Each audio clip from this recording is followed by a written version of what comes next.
Students, welcome to this lecture. इस lecture में हम डिस्कस करेंगे chemical reactions induced by radiations.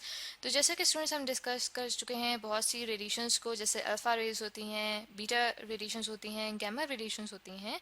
तो इस लेक्चर में हम डिस्कस करेंगे कि ऐसी रेडिएशन से जो केमिकल रिएक्शंस स्टार्ट होते हैं, हम ऐसे ही केमिकल रिएक्शंस को डिस्कस करेंगे कि वो कहाँ कहाँ पे इन रेडिएशंस की वजह से इंड्यूस हो सकते हैं, यानी कि स्टार्ट हो सकते हैं। तो स्टूडेंट्स, जैसे कि मैटर हमारे पास होता है सॉलिड की फॉर्म में, लिक्विड की फॉर्म में। लिक्विड को यहाँ पे मैं LiQ से ही शो कर रही हूँ, ठीक है। और गैसेस की फॉर्म में होता है मैटर। तो जो हमारे पास सॉलिड, लिक्विड और गैसेस जो फेजेस होते हैं मैटर के, उनके अंदर आयनाइजेशन का प्रोसेस होता है जब उनमें से रेडिएशंस पास करती हैं, ठीक है। या तो आयनाइजेशन कह सकते हैं या फिर हम कह सकते हैं कि डाइसोसिएशन, ठीक है। इसको क्लियरली लिख लेते हैं, डाइसोसिएशन, ठीक है। डाइसोसिएशन ऑफ मॉलिक्यूल्स, यानी कि इन तीनों फेजेस में जो मॉलिक्यूल्स मौजूद हैं, ठीक है, मॉलिक्यूल्स जो कि एटम्स जब एक दूसरे के साथ मिलते हैं तो मॉलिक्यूल्स बनाते हैं। तो जब उसी मैटर में से रेज गुजरती हैं, रेडिएशंस पास होती हैं, तो आयनाइजेशन का प्रोसेस होता है। तो स्टूडेंट्स, आयनाइजेशन का प्रोसेस ऐसा प्रोसेस होता है जिसके अंदर जब कोई रेडिएशन पास होती है, ठीक है, मैटर में से, तो उसके अंदर जो मॉलिक्यूल्स हैं, जो एटम्स हैं, उन एटम्स के जो इलेक्ट्रॉन्स हैं वो उन एटम्स में से स्ट्राइक आउट हो जाते हैं इन रेडिएशंस की वजह से। तो उस प्रोसेस को कहा जाता है आयनाइजेशन। तो जो केमिकल रिएक्शंस होते हैं वो भी इसी तरह से होते हैं रेडिएशंस की वजह से, कि रेडिएशंस जब किसी मैटर में से पास होती हैं तो आयनाइजेशन का प्रोसेस करती हैं और यूं केमिकल रिएक्शंस होते हैं। तो स्टूडेंट्स, ऐसे ही प्रोसेस को कहा जाता है रेडियोलिसिस, ठीक है, रेडियोलिसिस, जिसके अंदर वैरायटी ऑफ प्रोडक्ट्स बनाए जाते हैं ऑर्गेनिक कंपाउंड से, ठीक है। वैरायटी ऑफ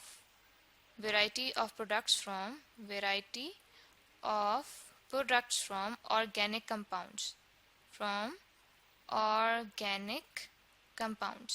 तो स्टूडेंट्स, यहाँ पे ऑर्गेनिक से मुराद है कि ऐसे मटेरियल्स, ठीक है, ऐसे मटेरियल्स जो कि लिविंग ऑर्गेनिजम्स में से आए हों, उन्हें ऑर्गेनिक कहा जाता है। और यहाँ कंपाउंड से मुराद है कि ऐसे मटेरियल्स जो कि दो या दो से ज़्यादा एलिमेंट्स से मिलके बने हों, ऐसे मटेरियल्स को कंपाउंड्स कहा जाता है। तो स्टूडेंट्स, जब रेडिएशंस पास होती हैं किसी मैटर में से, तो रेडियोलिसिस के प्रोसेस के थ्रू बहुत से प्रोडक्ट्स बनाए जा सकते हैं ऑर्गेनिक कंपाउंड्स में से, जिसके अंदर वही अमल हो रहा होता है जो हमने पहले डिस्कस किया, कि जो मॉलिक्यूल्स होते हैं उनके अंदर आयनाइजेशन का प्रोसेस होता है इन रेडिएशंस की वजह से। इसी तरह स्टूडेंट्स, बहुत सी गैसेस भी बनाई जा सकती हैं, यानी कि हासिल की जा सकती हैं, जिस तरह से हाइड्रोजन है, कार्बन डाइऑक्साइड है जिसे CO2 से डिनोट किया जाता है। इसी तरह से कार्बन मोनोऑक्साइड गैस है, वो भी हासिल की जा सकती है। स्टूडेंट्स, मिसाल के तौर पे जैसे प्लांट्स होते हैं, वो अपनी इन्वायरमेंट में से कार्बन डाइऑक्साइड, ठीक है, कार्बन डाइऑक्साइड और वाटर को एब्जॉर्ब करते हैं, ठीक है, वाटर को वो एब्जॉर्ब करते हैं। और चूंकि प्लांट्स के अंदर क्लोरोफिल होता है, यानी कि क्लोरो, यहाँ पे लिख लेते हैं हम क्लोरोफिल, ठीक है, क्लोरोफिल। तो स्टूडेंट्स, क्लोरोफिल एक ऐसा मॉलिक्यूल होता है प्लांट्स में जो कि सनलाइट को एब्जॉर्ब करता है और उसकी एनर्जी को यूज़ करता है कार्बन डाइऑक्साइड और वाटर को कन्वर्ट करने के लिए कार्बोहाइड्रेट्स में, ठीक है। तो यहाँ पे हम लिख देते हैं कि कार्बोहाइड्रेट्स में कन्वर्ट करता है, हाइड्रेट्स, ठीक है, कार्बोहाइड्रेट्स। तो स्टूडेंट्स, यहाँ पे हमने देखा कि जो कार्बन डाइऑक्साइड इन रेडिएशंस की वजह से हासिल की जाती है, उसी को यही प्लांट्स कन्वर्ट करते हैं कार्बोहाइड्रेट्स में सिंथेसिस के प्रोसेस के थ्रू। इसी तरह से स्टूडेंट्स, इन रेडिएशंस की वजह से इंड्यूस्ड चेन रिएक्शंस भी होते हैं। यहाँ पे हम लिख लेते हैं कि इनकी वजह से इंड्यूस्ड चेन रिएक्शंस भी अकर होते हैं, जिसके अंदर स्टूडेंट्स छोटे मॉलिक्यूल्स मिल के बहुत बड़े मॉलिक्यूल्स बना देते हैं, जिनको कहा जाता है पॉलीमर्स, ठीक है, जिनको पॉलीमर्स कहा जाता है। उसी की एक मिसाल है स्टायरीन, ठीक है। स्टायरीन जो है ये एक मॉलिक्यूल है जिसका फॉर्मूला होता है C8H8, ठीक है, या फिर इसे दूसरी तरह से इस तरह भी लिखा जाता है C6H5CH डबल बॉन्ड CH2, ठीक है। तो जब रेडिएशंस पास की जाती हैं स्टायरीन में से, तो ये जो सारे के सारे मॉलिक्यूल्स हैं स्टायरीन के, वो इकट्ठे मिलके पॉलीमर बनाते हैं, यानी कि बहुत बड़ी एक चेन बना देते हैं, जिसको कहा जाता है पॉलीस्टायरीन। ठीक है, जिसको कहा जाता है पॉलीस्टायरीन। पॉलीस्टायरीन। इसी तरह से एग्जाम्पल के तौर पे दूसरा एक मॉलिक्यूल हम देखते हैं जिसे कहा जाता है इथाइलिन।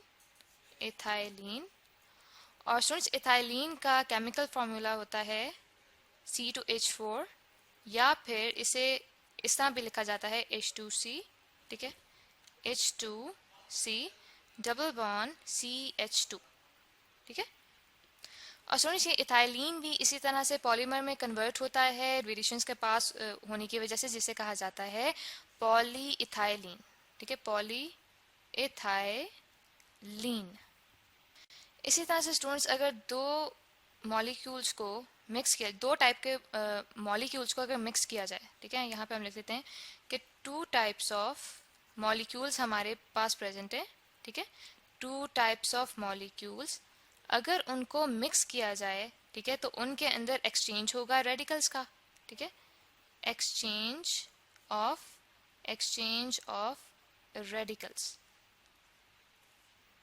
तो स्टूडेंट्स, यहाँ पे रेडिकल से मुराद है कि ऐसे एटम्स, ठीक है, ऐसे एटम्स या मॉलिक्यूल्स या फिर आइंस जिनके अंदर अनपेयर्ड वैलेंस इलेक्ट्रॉन्स मौजूद हों।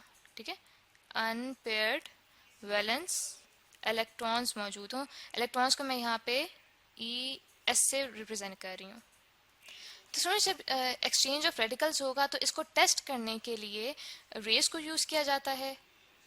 और वो किस तरह से टेस्ट किया जाएगा इसको, कि ऐसे मॉलिक्यूल्स के साथ मिक्स किया जाता है रेडियो एक्टिव कार्बन। ठीक है, जिसका एटॉमिक मास है 12 और एटॉमिक नंबर है 6। ठीक है, यानी कि जो हमारे पास 2 टाइप्स हैं मॉलिक्यूल्स की, उनमें से एक टाइप के अंदर ये रेडियो एक्टिव कार्बन मिक्स किया जाता है। ठीक है, 1 टाइप के अंदर ये मिक्स किया जाता है। इसके बाद उन दोनों मॉलिक्यूल्स को आपस में मिक्स कर दिया जाएगा। ठीक है, मिक्स बोथ टाइप्स। ठीक है, जब उनको मिक्स किया जाएगा उसके बाद उनको सेपरेट कर दिया जाएगा कुछ टाइम के बाद। ठीक है, सेपरेट आफ्टर सम टाइम। ठीक है, कुछ देर बाद जब उनको सेपरेट किया जाएगा, और तब अगर ये दोनों मॉलिक्यूल्स रेडियो एक्टिविटी शो करें, यानी कि रेडिएशंस एमिट करें, क्योंकि इनके अंदर रेडियो एक्टिव कार्बन मिक्स किया गया है, दैट मीन्स कि अगर दोनों के दोनों रेडियो एक्टिविटी का अमल शो करेंगे, यानी कि रेडिएशंस एमिट आउट होंगी दोनों के अंदर से, तो दैट मीन्स कि इनके अंदर एक्सचेंज ऑफ रेडिकल्स हुआ है। तो यहाँ पे हम लिख लेते हैं कि if both show radio activity, जिसको मैं यहाँ पे RA से लिख रही हूँ। ठीक है, radioactivity, then exchange of radicals हुआ है। ठीक है, एक्सचेंज ऑफ रेडिकल्स हुआ है। इसी तरह से स्टूडेंट्स, रेडिएशंस के पास करने की वजह से बहुत सी फिजिकल प्रॉपर्टीज़ और मैकेनिकल प्रॉपर्टीज़ को चेंज किया जा सकता है। मिसाल के तौर पे थर्मल। ठीक है, मिसाल के तौर पे थर्मल प्लस इलेक्ट्रिकल कंडक्टिविटी की जो प्रॉपर्टी है, इलेक्ट्रिकल कंडक्टिविटी। ठीक है, इनकी प्रॉपर्टीज़ को वेरी किया जा सकता है। ठीक है, इसी तरह से स्टूडेंट्स, एक और मिसाल आती है हमारे पास कि जो हार्डनेस है, जो कि एक फिजिकल प्रॉपर्टी होती है मटेरियल की, उस प्रॉपर्टी को भी चेंज किया जा सकता है, वेरी किया जा सकता है। तो आई होप स्टूडेंट्स कि आपके लेक्चर से समझ आ गया होगा, जिसमें हमने स्टडी किया है केमिकल रिएक्शंस को जो कि रेडिएशंस की वजह से इंड्यूस होते हैं।